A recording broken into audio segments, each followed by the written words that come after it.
So guys, जैसा कि हमने पिछले एपिसोड में देखा कि नेदरवर्ल्ड के लोगों ने अपने एंसेस्टर के प्रोजेक्शन को वहां बुला लिया था, जो विदेशी दुनिया की प्राचीन भाषा में स्वर्गीय खाई से बात कर रहे थे, ताकि वो 9 हेवन 10 रियल्म में मौजूद उस खास ट्रेजर को ढूंढ सके। पर वो खुद नहीं जानते थे कि आखिर वो ट्रेजर क्या है, इसीलिए मेंग तियानजेंग और बाकी कोई भी उन्हें कोई ट्रेजर नहीं देना चाहता था और वो लड़ने के लिए तैयार थे। स्वर्गीय खाई ने भी उस इमोर्टल प्रोजेक्शन पर हमला करके उसे नष्ट कर दिया था। शियाओ वू फेंग से लड़ने लग गया था। उसने अपने मास्टर की सीक्रेट टेक्निक का इस्तेमाल किया, पर शियाओ ने उसे आसानी से हरा दिया था। मेंग तियानजेन ने भी नेदरवर्ल्ड के एल्डर को हरा दिया था, जिससे वो सभी दुम दबाकर वहां से भाग निकले थे। शियाओ सोचता है कि अगर एक दिन स्वर्गीय रसातल गायब हो गया तो हम क्या करेंगे, और अब युद्ध खत्म होने के बाद सभी मरे हुए सैनिकों को ले जाया जा रहा होता है। एक सैनिक कहता है कि जब हमें वो स्वर्गीय रसातल बचा रहा है तो हमें सीमा के बाहर लड़ने की आखिर क्या जरूरत है। जिस पर दूसरा सैनिक कहता है कि विदेशी दुनिया हमारे स्वर्गीय रसातल पर हमला कर रही है,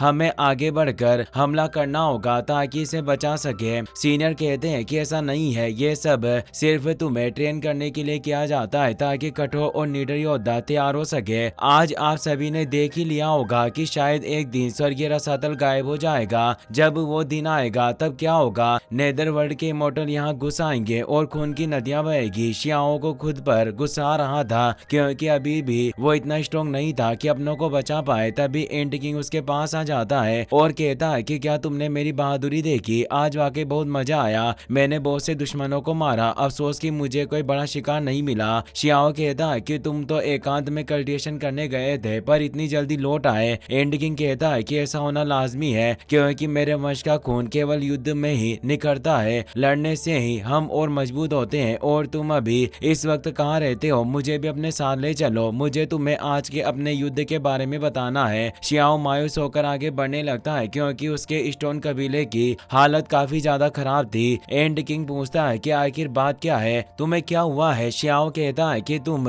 मेरे साथ चल सकते हो, पर मैं तुम्हें पहले ही बता देता हूँ, मेरे कबीले की जगह किसी इमोर्टल केव जैसी शानदार बिल्कुल नहीं है, और वहाँ पर खाने को भी कुछ खास नहीं है। जिस पर एंड किंग कहता है कि तुम बहुत कंजूस हो, क्या पिछली बार का कोई पौष्टिक सूप बचा है। और अब वो कुछ ही समय में इंपियल पास के स्टोन विलेज में पहुंच जाते हैं। उस जगह को देखकर एंड किंग कहता है कि वास्तव में ये जगह तो बहुत ही पुरानी और साधारण है। तभी हम लिटिल बिस्ट को देखते हैं, जो शियाओ को देख लेता है। वो काफी खुश होता है। उसके पीछे पीछे और भी बच्चे शियाओ के पास आ जाते हैं। लिटिल बिस्ट कहता है कि मास्टर, आप वापस लौट आए हैं। मैंने सुना कि इस बार का युद्ध काफी ज्यादा भयानक था, जिसमें बहुत से लोग मारे गए, लेकिन आपको एक खरोच तक नहीं आई। आप वाकई काफी महान हो। एक छोटी लड़की भी ये सब देख लेती है और वो ग्रैंडपा चीफ को इस बारे में बताने जाती है कि बिग ब्रदर वापस आ गए हैं। शियाओ एक छोटे बच्चे को उठा लेता है जो लगातार जिद कर रहा था। तभी ग्रैंडपा चीफ भी बाकी कबीले के लोगों के साथ वहां आ जाते हैं। शियाओ ने अपना बैटल प्लेग दिखाते हुए कहता है कि इस बार मैंने बहुत से दुश्मनों को मारा है, शायद मैं बहुत जल्द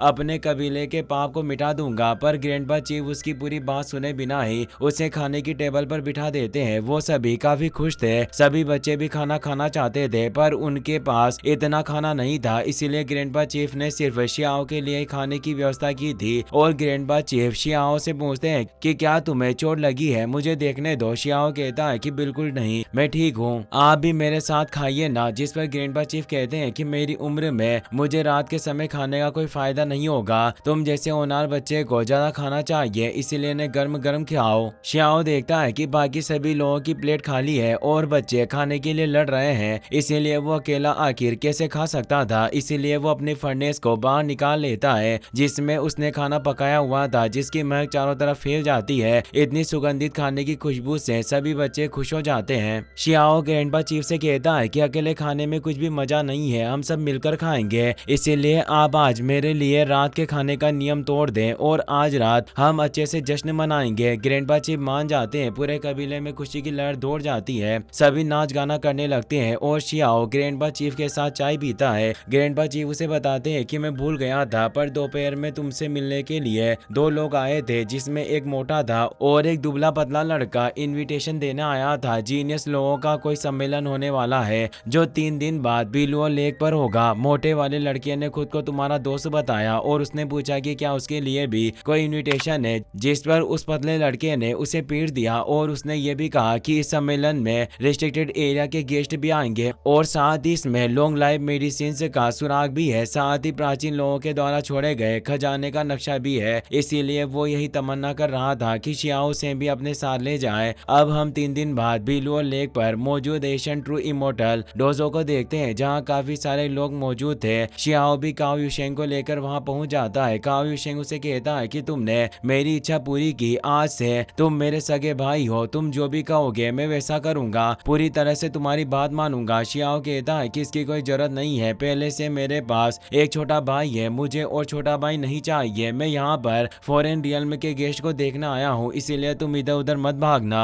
इस पर काओ युशेंग कहता है कि भला मैं इधर उधर क्यों भागूंगा, मैं तो बस खाने पीने की चीजों और नजारा देखने आया हूँ। तभी आवाज आती है कि वो आदमी कितना मोटा है, जिस पर काओ युशेंग कहता है कि मैं खाते पीते घर का हूँ, पर उसे समझ नहीं आ रहा था कि आखिर उसके बारे में बात कौन कर रहा है। तभी उसे सामने मौजूद वे क्लेन की 4 फिनिक्सेस दिखाई देती है जो वोइड दाओ रियल्म में थी और वहां पर संगीत बजा रही थी। काओ युशेंग उनकी खूबसूरती पर मोहित हो जाता है। तभी वहां पर 5 स्पीड वॉर चैरियट आता है जो इंपियल पास के क्यू क्लेन का एंसेस्टर ट्रेजर था, जिसमें क्यू होंग और जिन जान सवार होकर आए थे। क्यू होंग क्यू क्लेन के इंपियल पास का उत्तराधिकारी था जो वोइड दाओ रियल्म में था, और जिन जान तो जिन कैलेन का उत्तराधिकारी है। वहां मौजूद लोग उन्हें रेस्पेक्ट देते हैं और कहते हैं कि भाई क्यू होंग को 5 स्पीड वॉर चैरियट मिल गया है, फ्यूचर में ये विदेशी दुनिया में तहलका मचा देंगे और महान काम करेंगे। क्यू होंग कहते हैं कि ऐसा कुछ नहीं है, मैं भाई जिन जान जितना प्रभावशाली नहीं हूँ। जिन जान का भविष्य काफी उज्जवल है और ये जिन फैमिली के सबसे सुप्रीम जीनियस है। काओ युशेंग और शियाओ भी